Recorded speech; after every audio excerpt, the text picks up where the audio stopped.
അതിലാദ്യം തന്നെ കരൾ എന്ന് പറയുന്നത് നമ്മുടെ ശരീരത്തിലെ ഏറ്റവും വലിയ ഗ്രന്ഥിയാണ്. അതായത് ഒരു ഐഡിയൽ വെയിറ്റ് ഉള്ള ഒരാളിൽ ഒരു 2% വെയിറ്റ് പ്രൊവൈഡ് ചെയ്യുന്നത് കരളാണ്. അതുപോലെ തന്നെ കരള് സ്ഥിതി ചെയ്യുന്നത് നമ്മുടെ വയറിൻ്റെ ഒരു വലത് ഭാഗത്തായിട്ട് വാരിയലിൻ്റെ ഒക്കെ പുറകു വശത്തായിട്ടാണ് കരള് സ്ഥിതി ചെയ്യുന്നത്. അതായത് നമ്മുടെ ദൈനംദിന ജീവിതത്തിൽ ഏറ്റവും ഇമ്പോർട്ടൻ്റ് ആയൊരു റോള് വഹിക്കുന്ന അല്ലെങ്കിൽ ഒരുപാട് ഭാരിച്ച ജോലി ചെയ്യുന്ന ഒരു അവയവമാണ് കരളെന്ന് പറയുന്നത്. അപ്പം ആദ്യം തന്നെ നമുക്ക് എന്തൊക്കെ കാരണങ്ങൾ കൊണ്ടാണ് ഈ ഫാറ്റി ലിവർ വരുന്നതെന്ന് നോക്കാം.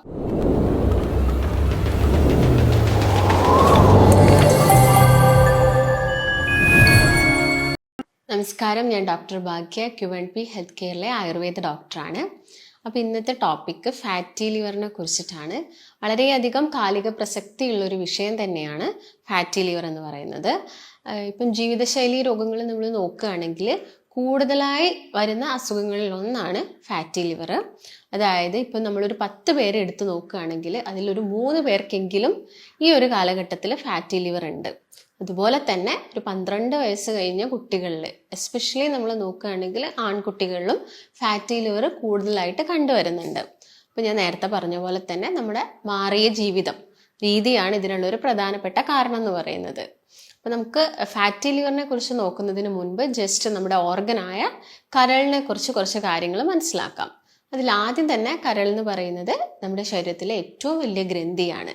അതായത് ഒരു ഐഡിയൽ വെയിറ്റ് ഉള്ള ഒരാളിൽ ഒരു 2% വെയിറ്റ് പ്രൊവൈഡ് ചെയ്യുന്നത് കരളാണ്. അതുപോലെ തന്നെ കരള് സ്ഥിതി ചെയ്യുന്നത് നമ്മുടെ വയറിൻ്റെ ഒരു വലത് ഭാഗത്തായിട്ട് വാരിയലിൻ്റെ ഒക്കെ പുറകു വശത്തായിട്ടാണ് കരൾ സ്ഥിതി ചെയ്യുന്നത്. അതായത് നമ്മുടെ ദൈനംദിന ജീവിതത്തിൽ ഏറ്റവും ഇമ്പോർട്ടൻ്റ് ആയൊരു റോള് വഹിക്കുന്ന അല്ലെങ്കിൽ ഒരുപാട് ഭാരിച്ച ജോലി ചെയ്യുന്ന ഒരു അവയവമാണ് കരളെന്ന് പറയുന്നത്. അപ്പോൾ എന്തൊക്കെയാണ് കരളിൻ്റെ ധർമ്മങ്ങൾ എന്ന് നോക്കുന്ന സമയത്ത് ആദ്യം തന്നെ നമുക്ക് പറയാനുള്ളത് ടോട്ടലായിട്ടുള്ള ബോഡിയുടെ മെറ്റബോളിസം കംപ്ലീറ്റ് മെയിൻറ്റെയിൻ ചെയ്യുന്നത് നമ്മുടെ കരളാണ്. അതുപോലെ തന്നെ നമുക്ക് വേണ്ട എനർജി പ്രൊവൈഡ് ചെയ്യുന്നത് കരളാണ്. നമ്മുടെ ബോഡിയുടെ ആ ടെമ്പറേച്ചറൊക്കെ ബാലൻസ് ആക്കുന്നത് കരളാണ്. അതുപോലെ തന്നെ നിങ്ങളിപ്പം കഴിക്കുന്ന ഭക്ഷണത്തിലൂടെ അല്ലെങ്കിൽ ഏതൊരു രീതിയിൽ നമ്മുടെ ബോഡിയിൽ എത്തുന്ന ടോക്സിൻസ്, അതായത് എന്തെങ്കിലും കെമിക്കൽസോ പെസ്റ്റിസൈഡ്സോ ഒക്കെ നമ്മുടെ ബോഡിയിൽ ചെറിയ രീതിയിൽ എത്തുന്നുണ്ടെങ്കിൽ അതെല്ലാം റിമൂവ് ചെയ്യുന്നത്, അതെല്ലാം നമ്മുടെ ബോഡിയിൽ നിന്ന് നീക്കം ചെയ്യുന്നത് ആരാണ്? കരളാണ്. അതുപോലെ തന്നെ നമുക്ക് വേണ്ട നല്ല കൊളസ്ട്രോൾ ഉൽപ്പാദിപ്പിക്കുന്നു. അങ്ങനെ ഒരുപാട് ഫങ്ഷൻസ് ആണ് ഇതിനുള്ളത്, കരളിനുള്ളത്. അതുപോലെ തന്നെ ഞാൻ നേരത്തെ പറഞ്ഞു നമ്മുടെ ബോഡിയായിട്ട് ഒരുപാട് അതായത് കോപ്പറേറ്റ് ചെയ്ത് പ്രവർത്തിക്കുന്ന ഒരു ഓർഗനാണ് കരൾ എന്ന് പറയുന്നത്. അപ്പം എന്താണ് ഫാറ്റി ലിവർ എന്ന് നോക്കുന്ന സമയത്ത് നമ്മുടെ കരളിലെ കോശങ്ങളിൽ ഫാറ്റ് അഥവാ കൊഴുപ്പ് വന്ന് അടിഞ്ഞു കൂടുന്ന കണ്ടീഷനാണ് നമ്മൾ ഫാറ്റി ലിവർ എന്ന് പറയുന്നത്.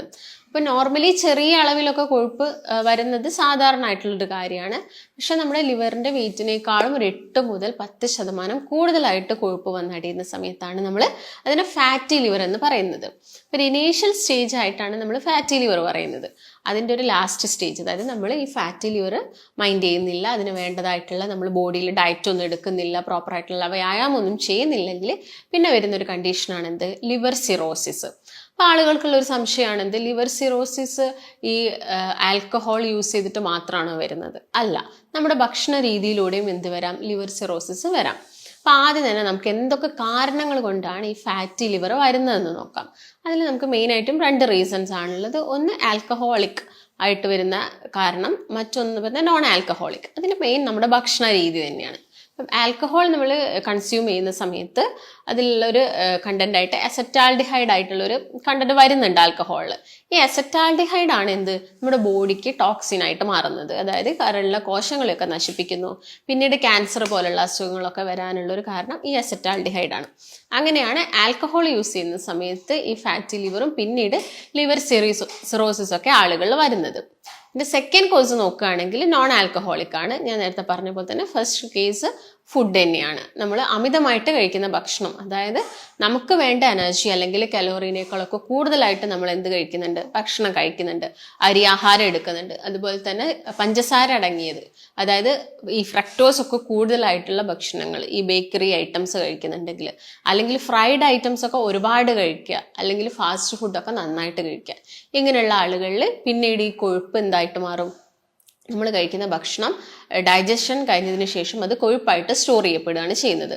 കൂടുതലായിട്ട് നമ്മുടെ ലിവറിന്റെ ഭാഗത്തൊക്കെ അടിഞ്ഞു കൂടുമ്പോഴാണ് നമ്മൾ ഫാറ്റി ലിവർ വരുന്നു എന്ന് പറയുന്നത്.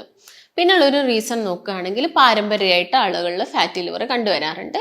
പിന്നെ ഈ മെറ്റബോളിക് സിൻഡ്രോം ആണ് മറ്റൊരു കാരണം. അതായത് അമിതവണ്ണമുള്ള ആളുകളിൽ BP, അതുപോലെ തന്നെ ഷുഗർ വരിക, കൊളസ്ട്രോൾ, എല്ലാ അസുഖങ്ങളും കൂടി ഒരുമിച്ച് വരുന്ന ഒരു സ്റ്റേജിൽ നമ്മൾ ഫാറ്റി ലിവർ കണ്ടുവരാറുണ്ട്.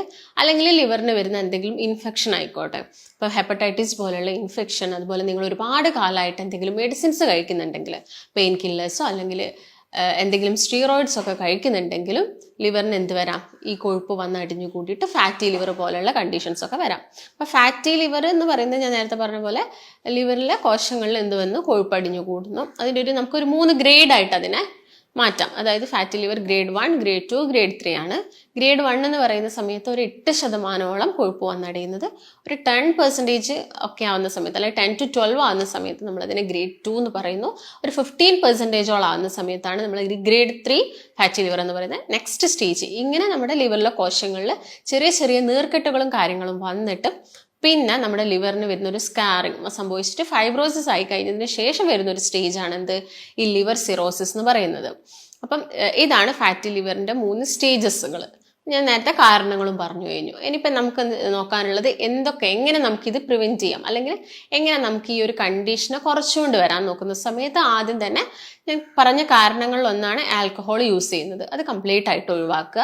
അതുപോലെ തന്നെ പുകവലി പോലുള്ള ശീലങ്ങൾ ഉണ്ടെങ്കിലും അതും കംപ്ലീറ്റ് ആയിട്ട് നിർത്തുക, അത് കംപ്ലീറ്റ് ആയിട്ട് ഒഴിവാക്കുക. പിന്നെ സെക്കൻഡ് എന്ന് പറയുന്നത് ഭക്ഷണമാണ്. ഭക്ഷണത്തിൽ തന്നെ ട്രാൻസ് ഫാറ്റ്, നമുക്കറിയാം ഡാൽഡ, വനസ്പതിയൊക്കെ ട്രാൻസ് ഫാറ്റുകളാണ്.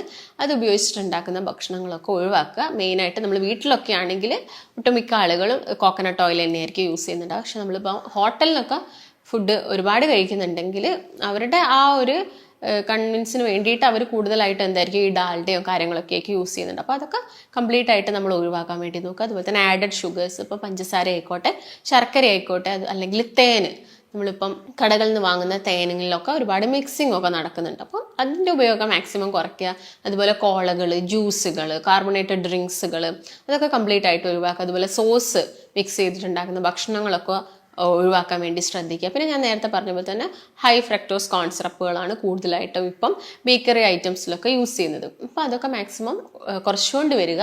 അതിൻ്റെ കൂടെ തന്നെ നമ്മൾ ഭക്ഷണത്തിലൊക്കെ എന്ത് ചെയ്യുക, നമ്മൾ കൂടുതൽ ന്യൂട്രീഷ്യസ് ആയിട്ടുള്ള ഫുഡ്, അതായത് കാർബോഹൈഡ്രേറ്റ്സ് കുറച്ചിട്ട് പ്രോട്ടീൻസ് എടുക്കാൻ നോക്കുക. അതായത് കാർബോഹൈഡ്രേറ്റ്സ് നിങ്ങളിപ്പോൾ ഒരു ഡേ എന്ന് പറയുമ്പോൾ നന്നായിട്ട് വെള്ളരിയൊക്കെ യൂസ് ചെയ്തിട്ട് ചോറ് കഴിക്കുന്ന ആളുകളാണെങ്കിൽ അതൊക്കെ കുറച്ചുകൊണ്ട് വന്നിട്ട് അതിൻ്റെ കൂടെ കുറച്ച് തവിടുള്ള അരി യൂസ് ചെയ്യുക. അതുപോലെ തന്നെ കുറച്ച് പ്രോട്ടീൻസ് അധികം ചെറുപയറോ കടലയോ പരിപ്പോ അതൊക്കെ എന്ത് ചെയ്യാം എടുക്കുക. സാലഡ്സ് സൈഡിലൂടെ എടുക്കുക.